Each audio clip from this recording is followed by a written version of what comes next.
সারা দেশে হাম ও ডেঙ্গু পরিস্থিতি উদ্বেগজনক।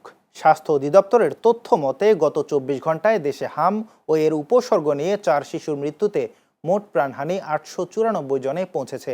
একই সময়ে নতুন করে ১,১৫৯ জন আক্রান্ত হয়েছেন।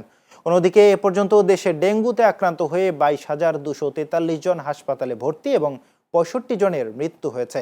এদিকে কক্সবাজারে হামের সংক্রমণ প্রতিরোধে টিকাদান কর্মসূচি বাস্তবায়ন করা হয়েছে। জেলার ৯টি উপজেলার ১,৭৮২টি কেন্দ্রে ৩,৫৮,০০০-এর বেশি শিশুকে টিকার আওতায় আনা হয়, যেখানে ঝুঁকিপূর্ণ রামু ও মহেশখালীর ১,২০,০০০ শিশু অগ্রাধিকার পায়। পাশাপাশি জেলাটিতে ডেঙ্গু পরিস্থিতিও উদ্বেগজনক। এ পর্যন্ত আক্রান্ত ১,৮৯৮ জন, মৃত্যু হয়েছে ১ জনের এবং ২১ জন চিকিৎসাধীন। সার্বিক পরিস্থিতিতে টিকাদানের পাশাপাশি মশক নিয়ন্ত্রণ ও জনসচেতনতা বাড়ানোর তাগিদ দেওয়া হয়েছে।